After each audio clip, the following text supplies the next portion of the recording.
ஒரு வயசான பொண்ணு பேங்க்ல போய் 500 ரூபாய் பணம் எடுக்க போனாங்க. கவுண்டர்ல உட்கார்ந்திருந்த ஆள்கிட்ட வித்ட்ராயல் ஸ்லிப்ப கொடுத்தாங்க.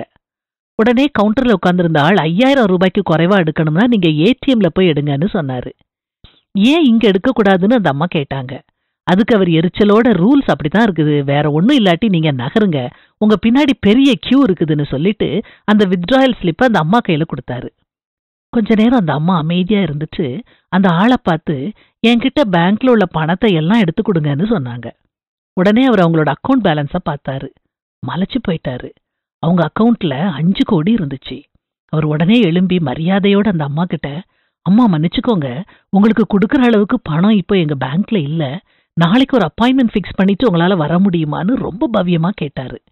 உடனே அந்த அம்மா, இப்போ நான் எவ்வளவுதான் எடுக்க முடியும்னு கேட்டாங்க. அதுக்கு அவரு 5000 ரூபாய் எடுக்கலாம்னு சொன்னாரு. அந்த அம்மா அவர்கிட்ட 5000 ரூபாய் எடுத்து கொடுக்க சொன்னாங்க. அவரே ஸ்லிப்பை ஃபில் பண்ணி அந்த அம்மா கிட்ட கையெழுத்து வாங்கி உடனே அவங்க கிட்ட 5000 ரூபாய ரொம்ப மரியாதையோட கொடுத்தாரு. அந்த அம்மா 500 ரூபாய தன்னோட பையில வச்சுட்டு மீதி 4500 ரூபாய மறுபடியும் தன்னோட அக்கவுண்ட்ல டெபாசிட் பண்ண சொன்னாங்க. கவுண்டர்ல இருந்த ஆளுக்கு என்ன பண்றதுன்னு தெரியல. அந்த ரூலை வச்சவனை விட அந்த அம்மா எவ்வளவு அறிவாளியா இருக்காங்க பாத்தீங்களா?